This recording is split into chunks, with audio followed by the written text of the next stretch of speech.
Bonjour à toutes et à tous, bienvenue sur la chaîne. Aujourd'hui, j'ai envie de me refaire Stargate.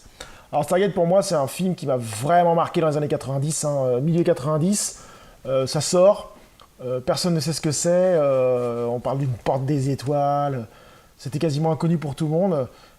J'ai été voir ça au cinéma et j'ai pris une claque sur un film vachement impressionnant au début pour l'époque, avec une porte des étoiles qui deviendra après emblématique, où il y aura des séries qui sortiront, et séries d'ailleurs excellentes, la première Stargate SG-1, même Stargate Atlantis, c'est excellent. Donc toute une époque, pour moi, Stargate, c'est toute une époque, quoi. On va lire de quoi ça parle. La plus grande aventure galactique depuis la guerre des étoiles. Voilà, c'est un peu exagéré quand même, mais bon. Daniel Jackson, égyptologue de génie, parvient à percer le secret d'une mystérieuse pierre sphérique et se retrouve avec le colonel O'Neill à des millions d'années-lumière. Donc déjà, colonel O'Neill joué par Kurt Russell, dans sa gloire, entre guillemets.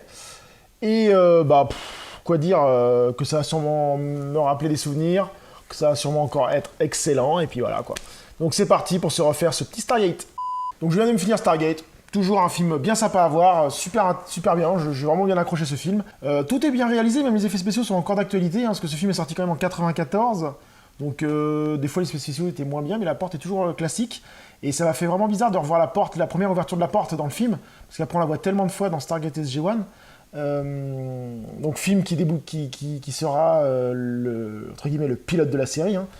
Et après la série, ça sera un gros succès avec Richard Anderson, là, le mec de MacGyver. Et donc oui, pour revenir au film, donc un film très intéressant qui pose un peu les bases. On ne sait pas au début où ça va. Ils trouvent une sorte de sphère, ils savent pas trop ce que c'est. Après, c'est parce que c'est une porte et ainsi de suite. Sur la planète distante et tout. Puis après, il y a l'extraterrestre qui arrive avec son armée et tout ça. Non, vraiment bien réalisé avec de l'action bien dosée.